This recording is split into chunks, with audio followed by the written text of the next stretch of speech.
Mike, so we're doing Backdraft this week, and one of the notes I really liked was that Kurt Russell, Scott Glenn, William Baldwin all did their own stunts. I thought that was really cool. Oh, yeah, it was, yeah. So in honor of that, I figure, we're going to do this on fire.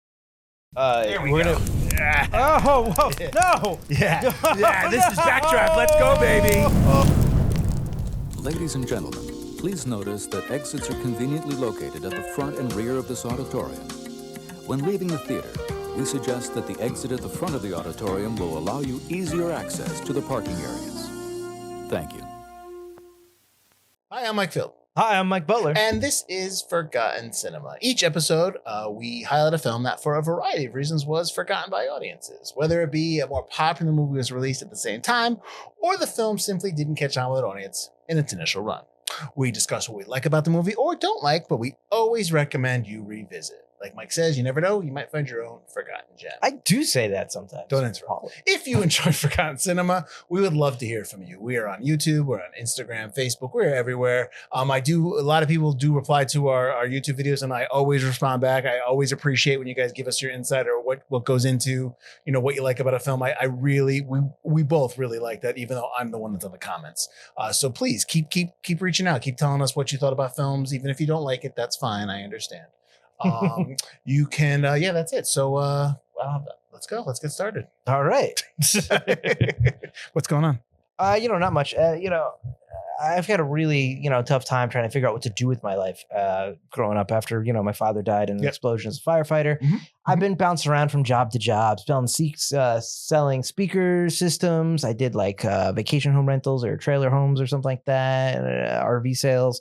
Yep. It just nothing's really sticking. In my last job, I was actually the company owner repairing and installing stereo equipment, I believe. You're ahead of your time. It just didn't come. It was too early. Correct. It was too early, and so it fell through. So I'm gonna going back to the Fire Academy, which I tried and dropped out of last time. But I'm gonna really do it this time because I've got something to prove. I want to prove that I can be a firefighter, just like my dear old dad and my older brother, who looks exactly like my dear old dad. We're a spitting image. Got the looks. But you know what? We're going to start investigating what could be a murderer who's using arson to cover up his murders. There are tons of stuff going on. And I might have to work with Robert De Niro because I don't think I can cut the mustard over right there. And he's got his own Hannibal Lecter that he's dealing with to help him solve the crime. And then we're going to kind of solve the crime. That's going to turn out as one of the guys that helped raise me after my father. I do not have the best life. It's rough. It's kind of rough. Cue the montage music, Bruce Hornsby. That's right. We are doing 1991's Backdraft. Let's get into this, get into the facts, and we'll get into our discussion. Butler, before we had done this, told he did not remember a lot of this film. So I haven't seen this probably since I was 12. So it's kind of like a first time watch. So it'll be interesting. All right. So I've seen this film countless times. Backdraft has a runtime of 137 minutes. It's rated R. Production budget of $40 million. It came out on Friday, May 24th, 1991. So that's a good release date. It is. Opening weekend, it did $12.6 million. Its domestic take was 78. Its worldwide take was 75 for a worldwide total of just under $153 million. Production company was Imagine Entertainment and Trinity Entertainment Group, and it was distributed by Universal Pictures. So I said it came out on the 24th of May. So I'm pretty sure that's Memorial Day weekend because sounds like it would. It is. It's Memorial Day is the last Monday in the month of May. Yes. So this is Memorial Day weekend. So let's go back a week to the 17th of May. You had wide releases of Stone Cold, the Brian Bosworth film, Mannequin on the Move, the sequel to Mannequin. What About Bob? A movie we did. Exactly. And a limited release of Opening Night. The 24th, when this came out, you had 6 other wide releases that went up against Backdraft. Not limited, wide. Well, that would explain my question. Was going to be like, why the hell didn't this movie make more money opening weekend? Lots of movies came out. You had Hudson Hawk. A movie we did first season 1, I believe. Season 1, episode 5. Maybe? It was early. Yeah. Wild Hearts Can't Be Broken. You don't know what that is? I don't know what that is. That is about a girl who wants to be it's not a circus. Maybe it is. It's a horse that runs and jumps into water. It's like a circus. Okay, She wants to be the girl. She hops on the horse and she jumps into the water with it. So she wants, that's what it is. Okay. Only the Lonely, the John Candy, Ali Sheedy rom-com. Thelma and Louise, obviously. Never heard of it. Drop Dead Fred, which you wish you never heard of, right? Yeah. And then Thelma and Louise has a connection with this movie. I don't know if you have that note. I do not. So I Maybe. guess Brad Pitt was going to originally be, or no, William Baldwin was originally going to be Brad Pitt was up for this. Was up for this role, and William Baldwin was actually cast as Brad Pitt's role in Thelma and Louise. And then when Brad Pitt decided he didn't want that role, and William Baldwin left Thelma and Louise to do this, Brad Pitt took that small role in Thelma and Louise, which is what a lot of people say made him the star. This movie would have been okay with him. I think this movie would have been okay with anybody playing any of the actors that were up for that role playing. Sure. Yeah. You also had a wide release of Madonna Truth or Dare, the concert documentary. It's like a concert documentary. Yeah. I vaguely recall it being a big deal when it was coming out. Big deal. It was. Well, it was just the height of her fame. Yeah. Well, there was a lot of like risque stuff for the early 90s. So yeah. And then the week after the 31st, you had a wide release of Soap Dish. Movie we did. And a limited release of Crooked Hearts, which has a ton of people in it. Peter Berg, Noah Wiley, Vincent D'Onofrio. I think Jennifer Jason Leigh is in that as well. It's about a family. Peter Coyote is their father. Wow. I actually was like, I kind of want to see this film. There's a lot of people in it. I know the title, but Crooked Hearts. Movie. There you go. Limited release. Okay. This film is directed by Ron Howard. We've done a couple Ron Howard films like Night Shift. Yes. Ransom. Yes. He's nominated for Frost Nixon, and he won an Oscar for A Beautiful Mind. And Field really likes Apollo 13. Apollo 13 is amazing. Oh, so do I, but I know Field brings it up a lot. It's amazing. And he won't let me put it on the list. We never lost an American on which we're not going to start right now. Whatever it was. I think it's forgotten. It's a great film. It's not forgotten. I think it's forgotten. Butler, it was on all over the place when the Artemis 2 was. Was it? Yes, it was on like TNT constantly. So anybody under the age of 40 has not seen it in a long time because we don't have cable. It's an amazing film. It's great. And there's a lot of notes about its production. Ran by Gregory Wyden, who's done Highlander and The Prophecy. He also is a former firefighter. Cinematographer. I was surprised when I saw he wrote Highlander and The Prophecy before he wrote Backdraft. Well, you have to imagine probably Backdraft might have been one of his first scripts. That's true. I did. Yep. Cinematographer was Mikhail Solomon, who was nominated for an Oscar for The Abyss, which we both love the director's cut. Yes. He's also done Far and Away and Arachnophobia. A movie we did. And we also did The Abyss, not just. This is true. I apologize. Composer was Hans Zimmer, which I really love the score. He's got 12 Oscar nominations. He's won for Dune Part 1 and The Lion King. Edited by Daniel Hanley and Mike Hill. If you remember Ransom and Night Shift, these are the guys that pretty much edited most of Ron Howard's movies. So Apollo 13, which they won the Oscar, Frost Nixon, Cinderella Man, A Beautiful Mind, which they were nominated for. They've also done Parenthood, Willow, Splash, The Paper. Movie we did. Ransom. So this is like our fourth. This is I was going to say, wow, we've done a lot of Ron Howards. And we did Willow as Forgotten Cinema or just as a lead up. Yeah, I know we did. It was. We just timed it with the release of the show. Yes, yeah. That they then deleted off of Disney Plus for some stupid reason. Good or bad, don't delete your content. I mean, come on. This film stars Kurt Russell as Stephen McCaffrey. He does play the father for 5 seconds. So for if that, right? 5 seconds? Maybe. He's in The Thing, which we did for Look Back. Just a Look Back, yeah. So check that out. That's on Patreon. The Hateful Eight, which I was my episode for on the QT when we did the Quentin Tarantino films with John Menta and Lloyd. Sorry, I was like blanking.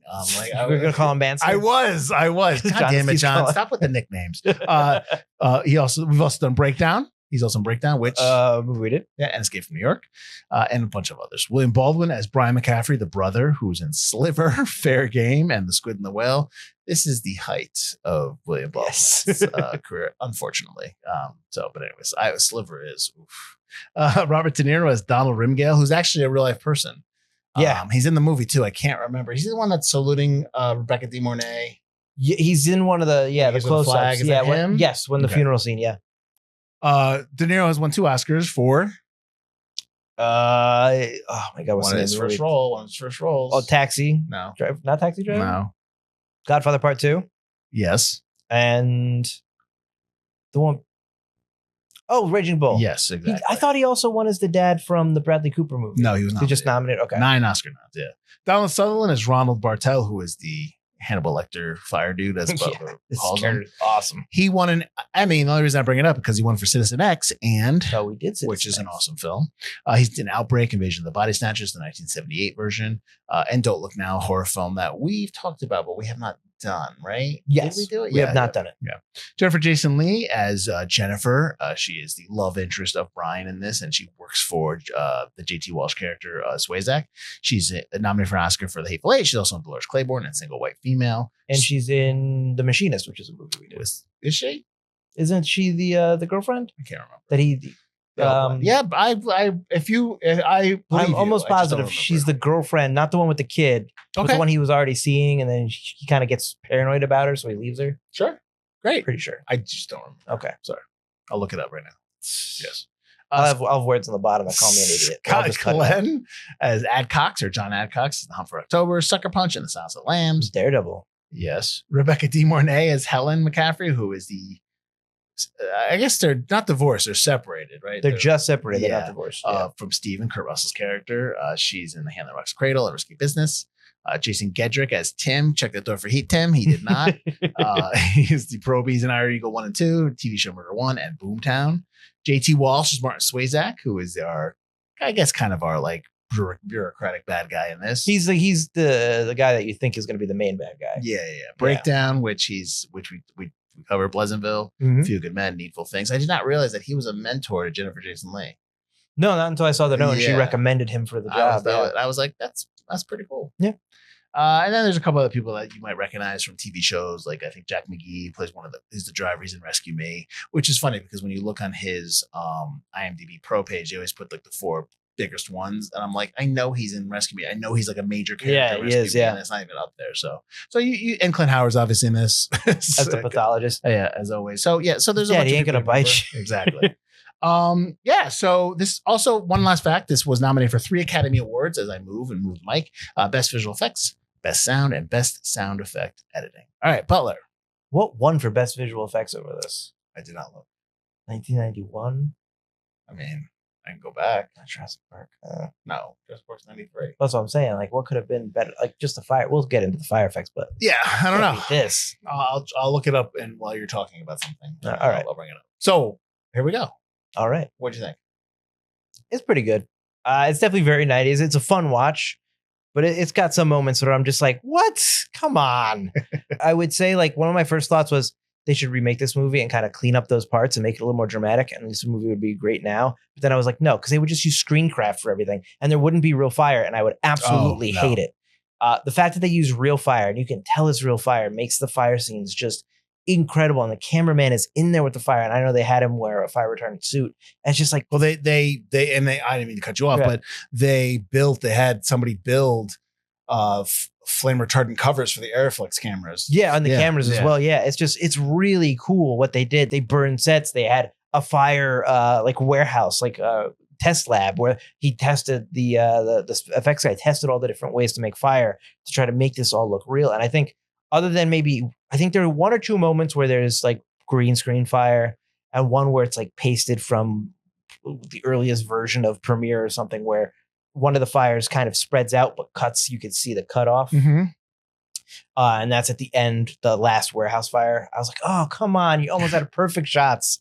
It really is. You could tell it's real fire that's right there. And it's phenomenal what they did with the fire effects in this movie. It makes it so cool. Kurt Russell is awesome as always. He's playing Kurt Russell in this film, but who cares? It's Kurt Russell. Well, I think I might have said this before, but Kurt Russell's in that slot of actors that are good in anything they're in. Yes. Even if it's a terrible movie, Kurt Russell is believable all the time. He's just natural. He's a natural performer, actor. He's just always on. Like Gene Hackman, we talk about is like that. So there is not a movie that even like the movies that aren't that good. He's great as Santa Claus in the Netflix movie. It's not exactly. It's not Kurt Russell's fault for a movie not failing. Like he's always bringing it. So he's really good in this movie. He's got a couple moments in this film that you're just like, that's just really good. Yeah. We can get into him later, but I've always said that. Yeah. So he's really good. William Baldwin's good in this film, but I do think like one of the things as I'm reading the notes about all the different people that could have played him, I'm like, well, they would have done a good job. They would have done a good job. They would have done a good job. It's like his character is kind of us which I think is necessary. So I don't think he doesn't really have much of a personality that as much as like Kurt Russell does, or Donald Sutherland does, or De Niro does, the Alderman does. Like it just JT Walsh does, not just the Alderman. Like these guys are playing characters where I think William Baldwin has to kind of tone it back, because he's got to be who we are. We are experiencing firefighting through him. We are experiencing the investigation into the arson through him. So I think that's kind of important for him to kind of be a little bit more mellow. I mean, he does have some moments and stuff like that, but I think that's kind of, he's a very like kind of a subdued character. So I think it works. De Niro.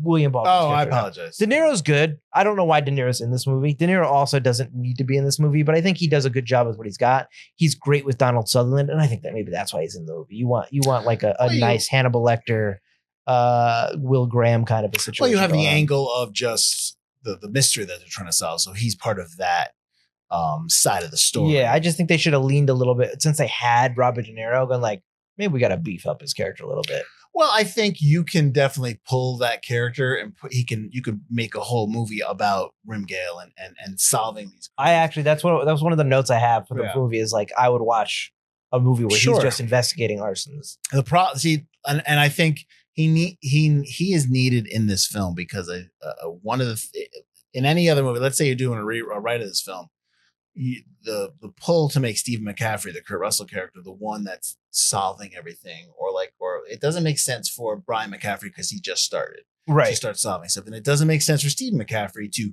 try to solve this because he is strictly a firefighter. His job, that's it. And I'm not saying he's dumb, but he doesn't think like Grimgale. So you need that heady character in there. So I think it's not believable if you try to remove De Niro's character and try to give it to the other two, because they're not equipped for this kind of role.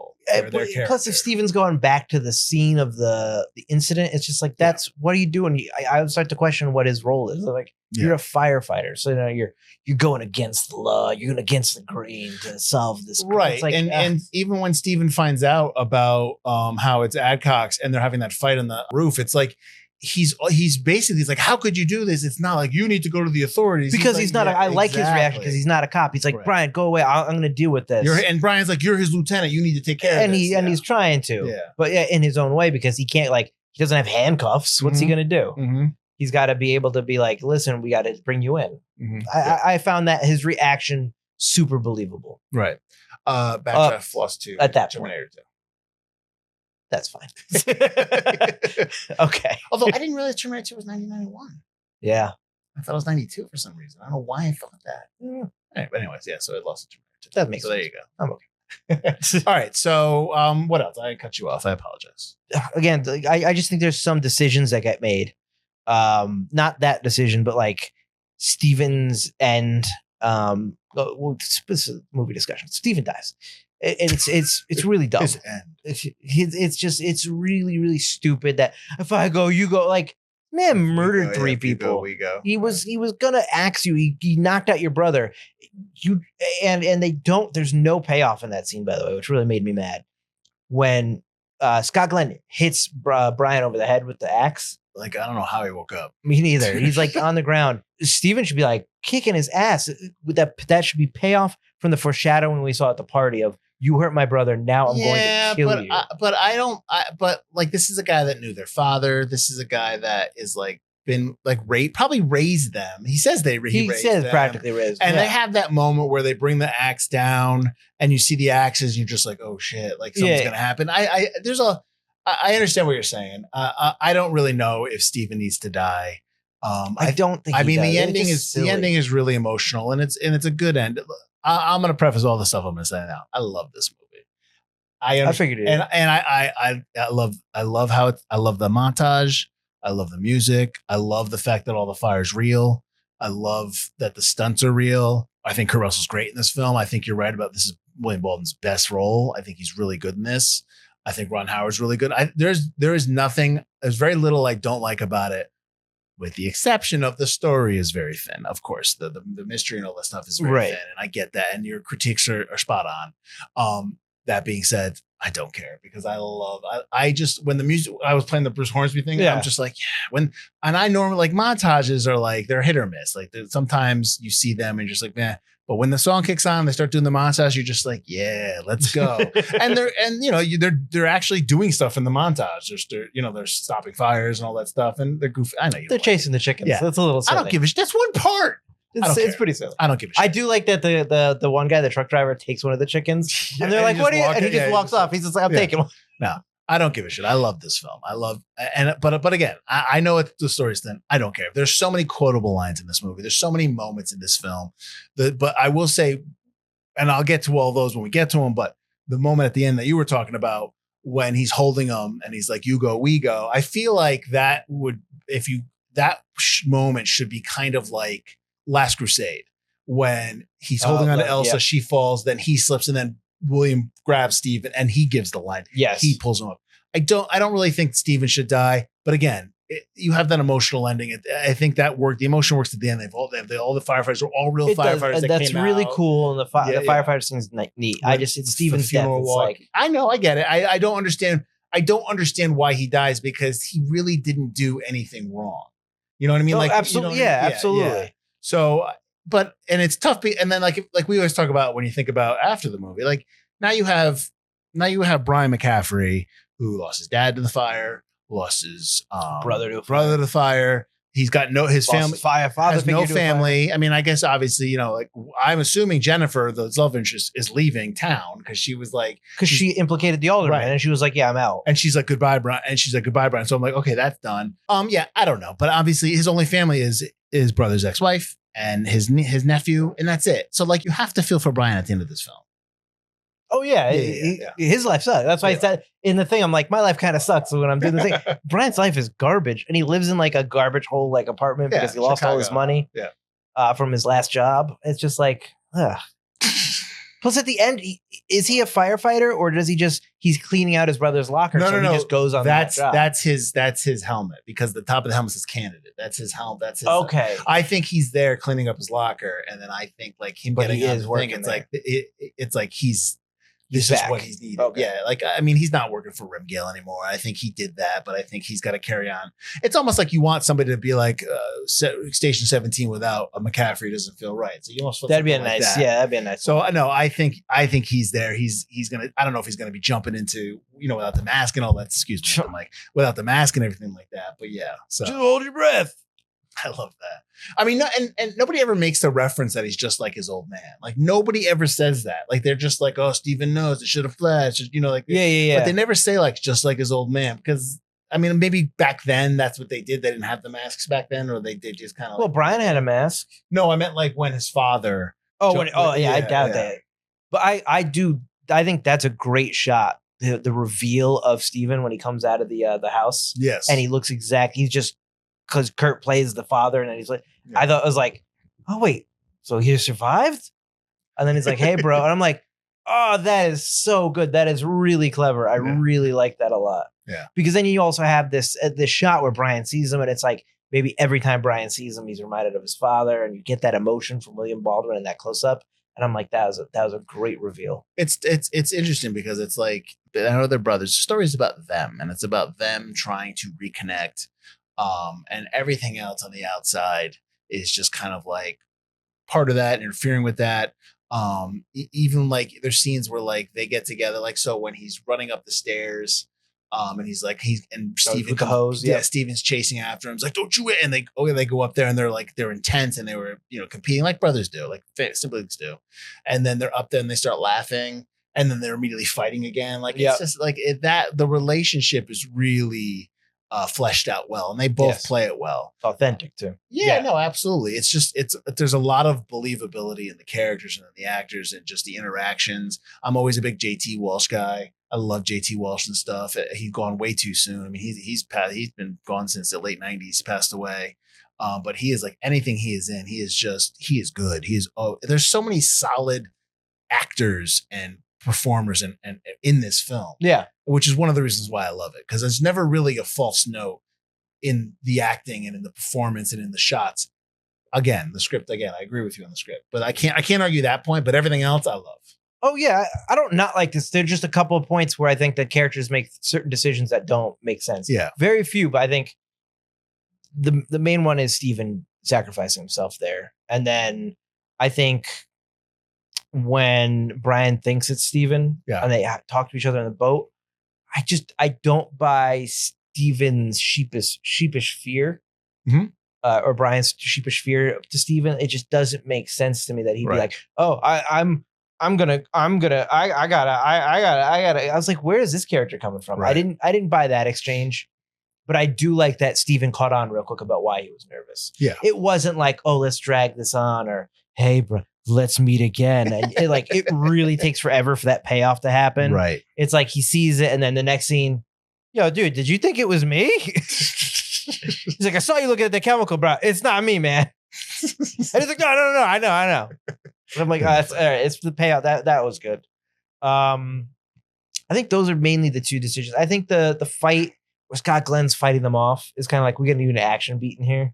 Yeah, I mean, but like And it's the outlet. Like, oh, you're talking about when they go to when they go to Swayzak's house Yeah. and they go to save him, and like the fight breaks. I'm like, you just wanted an action beat that wasn't fire related. Well, you also had to do the reveal of who is actually doing this from the burn on Adcock's back, which is from the outlet. So you had to have that. I also like that in that scene when at the end when they get blown up and Brimgale's like, hey, Brian, I need a little help here. And he's got the bar, fence it's stuck through him. Yeah. I think I need help here. I thought that was interesting. I mean, I like that. We joke. I say the line all the time. You check the door for heat, Tim. I always say that line because Jason Gedrick is blown up. Oof. But in the movie, he does that. And that happens. They go back to the hospital. And it's almost like everybody blames Steven for what's going on. Brian says something. And I'm like, okay, but number one, he told, like, it's not really on Steven. He told Tim, check the door for heat. Right. And then before, did you check it? He checked it right. He did it. Then he tells him, stay here. And Tim doesn't. Tim goes to the next door. Yeah. So I get why they're all like, he was with you, you're supposed to take care of him. Like, but he didn't listen. I think it's mostly because he split the team up again. And they just don't really like that. But they didn't. At the same time, it's like, it's a huge building. Mm-hmm. There are people in that building, probably who knows how many hundreds of people. They don't have time for like that. Let's go all of us together, 12 firefighters, each door to door. Yeah. It's just like, why? Because Scott Glenn said not to do it because secretly he planted the thing. It's like splitting up made the most sense. There's so many rooms on that floor alone. You got to find the fire fast before it becomes an issue. I just don't understand why everyone was so mad about it. And Steven wasn't even there. Brian wasn't even there. Brian's like, it's all your fault. It's like, dude, you weren't there, dude. You're busy making out with your girl on top of a fire truck. Get out of here. So if you don't want your buddy to get burned up, maybe you shouldn't have quit like a little bitch. Steven, what you want, Steven? You're the best. I'm like, yeah, that's right. That's always the best. That's I always my wife and I joke about all the time when one of us says, "Oh, we did this." We're like, "Oh, you're the best." It's always like, it's sarcastic. It's backhanded, but it's like that exchange is like classic 90s. Just like, dude.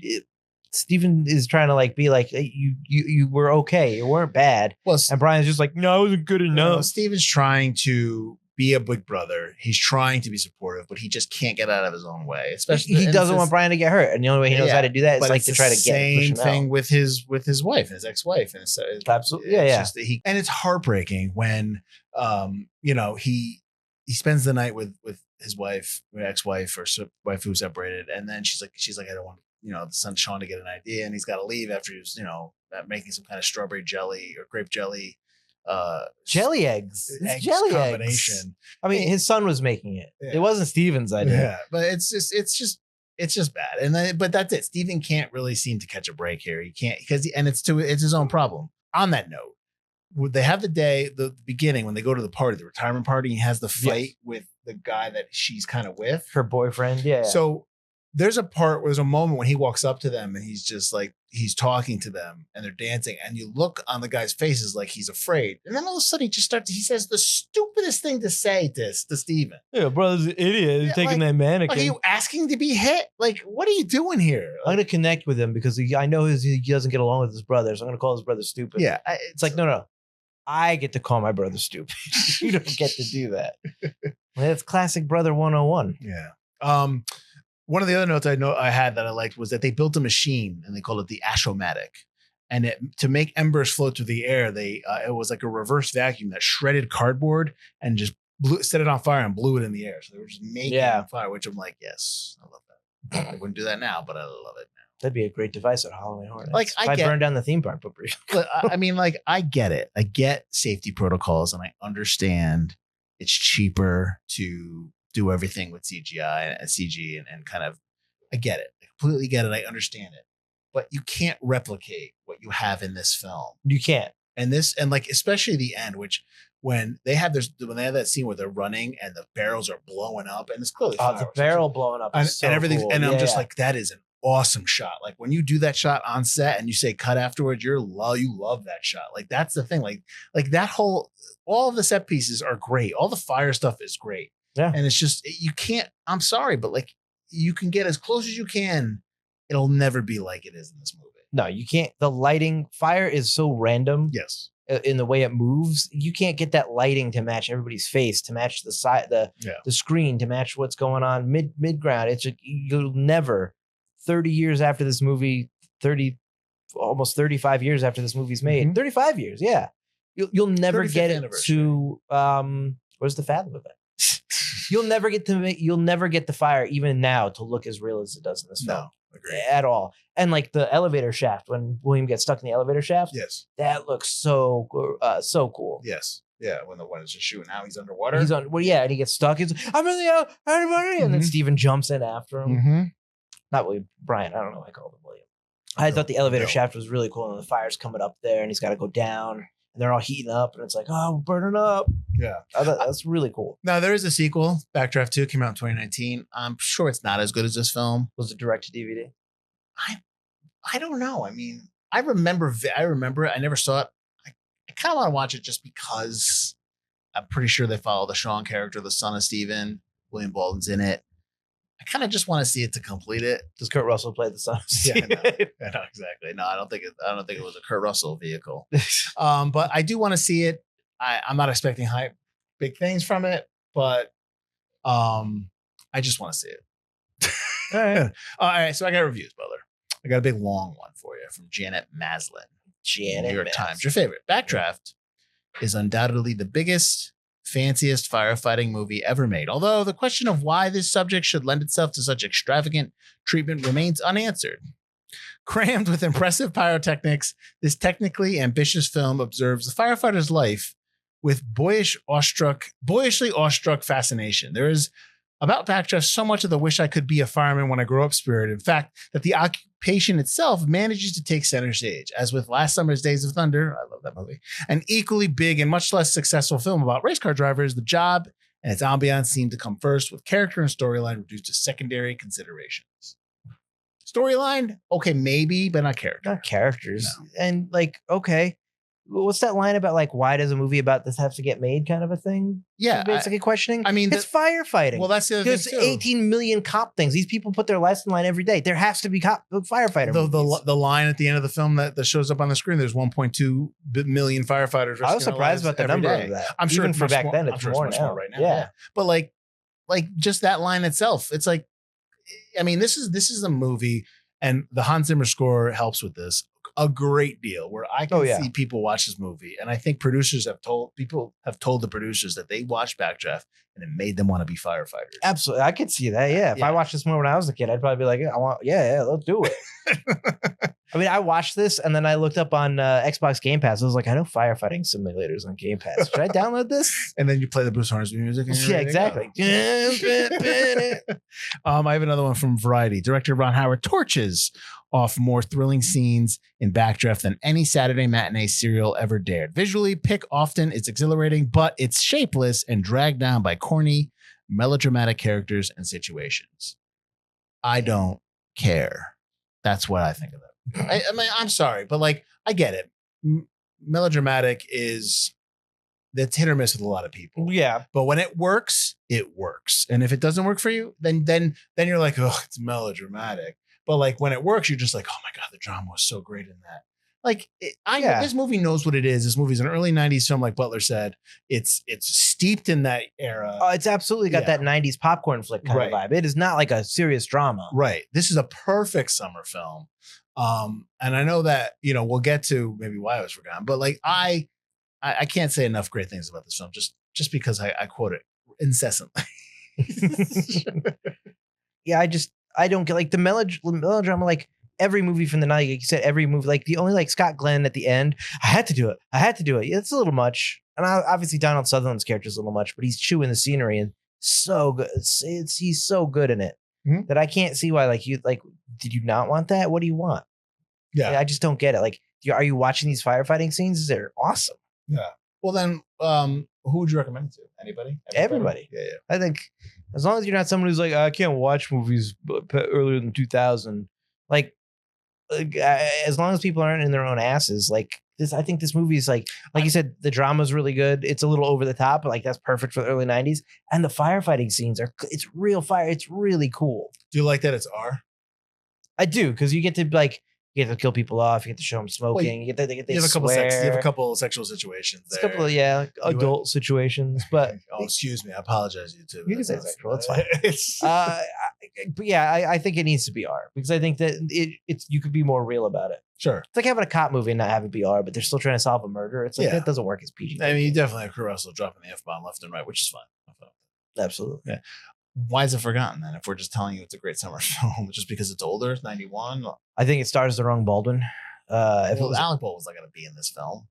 He was supposed to, and then he was like, get William in it. Well, because he's probably he's one of the people approached. Well, probably because he would have been older. When his Hunt for October was 90? I think it was 90. He's not going to want to be in a film where he's the second billed actor to Kurt Russell. He's going to want the number one top billing. I mean, you could still bill him number one. William's still but Brian is still the main character. This is a Kurt Russell film. Oh, sure. Kurt Russell. He's on the poster. But then is that Alec Baldwin being afraid of Kurt Russell? No, I just think at that point in his career, he's probably looking at bigger roles, not being put up against Kurt Russell. Yeah. I mean, when did he do Malice? Was that 90? That was 92, Malice right? is close to it. Yeah. So he's like, he's looking at that major. You want God? I'll tell you where he was. We did that movie too. Yeah, I love it. But I think that William Baldwin doesn't have that star power. Yeah. Kurt Russell is older now, and like he was all over the 90s films, but now he's just kind of, if he's in something, he's kind of second fiddle. That's not a bad thing, but like because he's an older actor. Yeah, exactly. I mean, he's in the Godzilla show, but he's not the main guy in the Godzilla show. The Monarch show. What was the last like bigger movie? I love that Wild West movie. He's in, or Bone Tomahawk? Bone Tomahawk. That's a long time. But that was a while ago. Exactly. I mean, he's in the Madison, which is that TV show on Paramount Plus, which is like in the Yellowstone of Yellowstone Universe. The 90th Yellowstone show. Oh my God! I just said I was in the universe. Relax. 8 billion spinoffs. So he's got that. It's a 35-year-old movie. I think. It's an older film with nothing. No one who's like a huge name still. Like if Tom Cruise was the character, Tom Cruise is still big. Sure. So I think that kills it. Like I said, like people my age, we don't have cable, and this was on cable all the time when I was a kid. Yeah. Like that's why one of the only scenes I remember is the end scene, because it like played over and over where he goes and gets the alderman. He's like, yeah, and Robert De Niro just clearly can't hear what he whispered in his ear because he's too far away, but still was like, yeah, like, you didn't hear that. He heard it. He probably told him ahead of time, I'm going to say this. And when I say this participation line, I want you to shake your head like you're like, yeah, please do that for me. And then they went.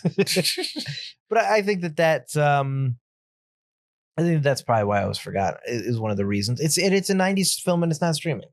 Yeah. Like why are all these 90s films not streaming? It's a Universal film. Why is it not on Peacock? It should be on Peacock. And Peacock has a lot of weird, obscure films. Why is it not on Peacock? It should just be on there all the time. Yep. I mean, it's a great summer film. Put it up on the main thing now. I mean, it's on Blu-ray, so go pick it up on Blu-ray if you want.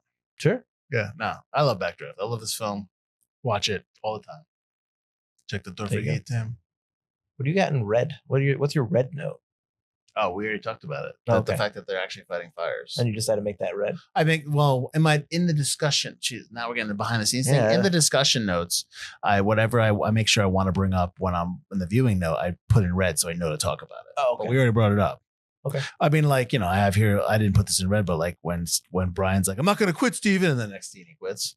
I love that they're all smoking. I guess you can't do that anymore. No, because there's a heart and lung bill. Yep. Yeah. So they get extra money. Well, they get money for medical. Yeah, Like because if obviously they're breathing inhaling smoke all Yeah. the time. But if you're doing it on purpose to yourself, I don't know if that bill was out then. oh no, that's what it's saying. It was Yeah. the note was like it wasn't out then. If they did it now, they'd be fired, and they're tested constantly. Yeah. Like drug testing, but for just cigarettes to make sure that they're Yeah. not doing that. Well, you have like when Adcock, Scott Glenn's character is like coughing up, he lights a cigarette. It's just like you can breathe. I'm surprised there's no scene where the probies are just coughing up ash. I mean, I know that William Baldwin throws up afterward, but that's more nerves. I think that. But I'm surprised there's nothing where they're like just. Although I do like that you could see ash from his nose. So they're like always dirty, yeah. And I like to note that. Oh, I don't like the note, but I guess this movie was inspired by the writers. One of the firefighters he knew was killed in a backdraft. So yeah, I guess when he was a firefighter, one of his fellow fighters was killed in a backdraft in a similar situation. So that kind of was the inspiration. Nice, very nice. All right, where can they find us? You can find us at Engine 17. You can find us at ForgottenCinemaPodcast.com or wherever you get your shows. You're watching this shows right now. Right, rate, subscribe. What's another good firefighter movie that's not Backdraft?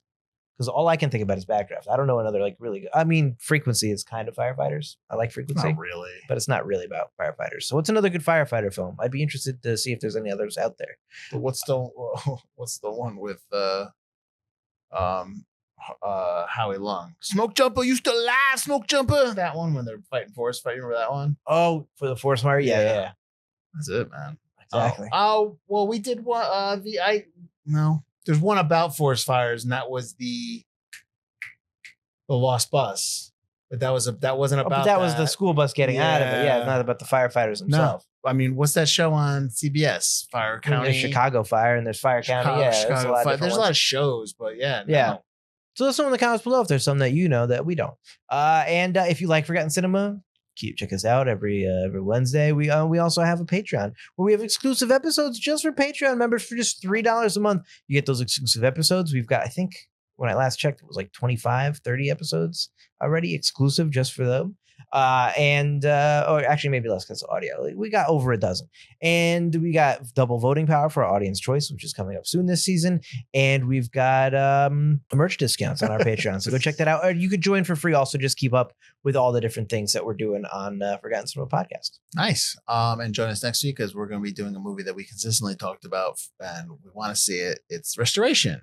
We have talked about it a lot. Yes. So this is happening. We're checking it out. I'm blanking on why we wanted it. We always talk about it.